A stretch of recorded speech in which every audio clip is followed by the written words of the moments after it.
Ce lundi, à la salle des fêtes du Sofitel Abidjan Hôtel Ivoire, s'est tenu le lancement officiel de la facture normalisée électronique, un dispositif destiné à renforcer la transparence et la traçabilité des opérations commerciales. La cérémonie a été ouverte par le directeur général des impôts, M. Ouattara Sié Abou, qui a souhaité la bienvenue aux invités et aux partenaires présents. Dans son allocution, il a salué les efforts conjoints des différents acteurs ayant permis la mise en œuvre de cet outil moderne.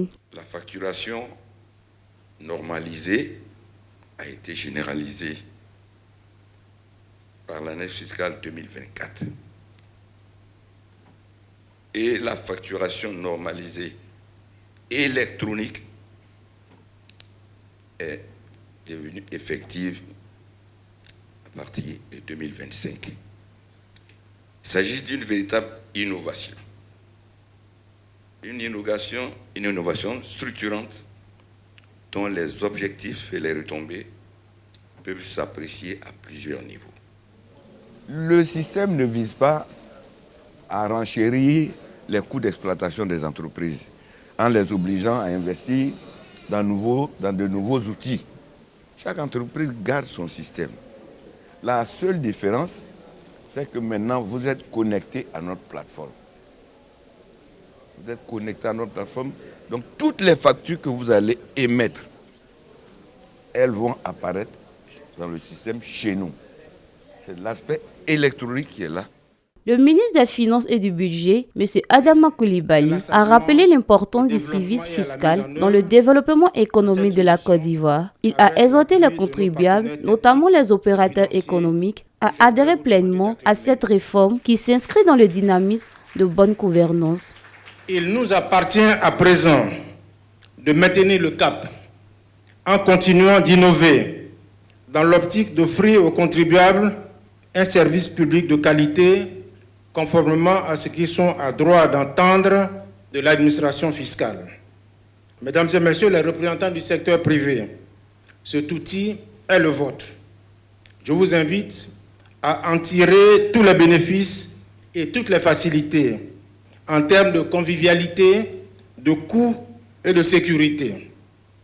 Au-delà, c'est une invitation à renforcer le partenariat entre le secteur privé et l'État pour la réussite de cette réforme dans un environnement où le civisme fiscal est plus que jamais essentiel au développement des entreprises et à l'accroissement des ressources publiques. Quant au chef de l'unité métier du projet, a fait la présentation technique de la facture normalisée électronique. Il a expliqué en détail le fonctionnement du système, ses bénéfices pour les entreprises dans les modalités de la mise en œuvre à travers les plateformes électroniques prévues. Le Premier ministre, M. Robert Begré-Mombé, a procédé officiellement au lancement de la facture normalisée électronique. Dans son discours, il a souligné l'importance de cette innovation dans la compétitivité de l'économie ivoirienne. Cette réforme répond au besoin de lutter efficacement contre la fraude fiscale et de rehausser le niveau des recettes intérieures afin de faire face aux nombreux défis de développement économique et social qui se posent.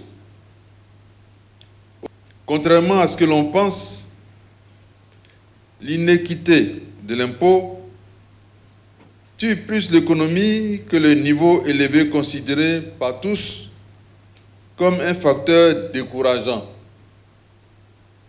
Pour dire les choses plus simplement, l'inéquité vis-à-vis de l'impôt tue la capacité de mobilisation des services et affecte significativement les rendements. D'où la nécessité d'aller à la digitalisation de l'ensemble de la chaîne des opérations pour garantir un traitement équitable de tous. C'est ainsi que, sans augmenter le niveau absolu de la fiscalité, nous allons, par l'élimination de la fraude et par l'élargissement de la base, réussir la hausse significative indispensable du taux de pression fiscale. Avec cette plateforme, la Côte d'Ivoire s'aligne sur les standards internationaux en matière de gestion fiscale moderne. La facture normalisée électronique devrait contribuer à la lutte contre la fraude, à l'élargissement de l'assiette fiscale et à une meilleure mobilisation des ressources internes.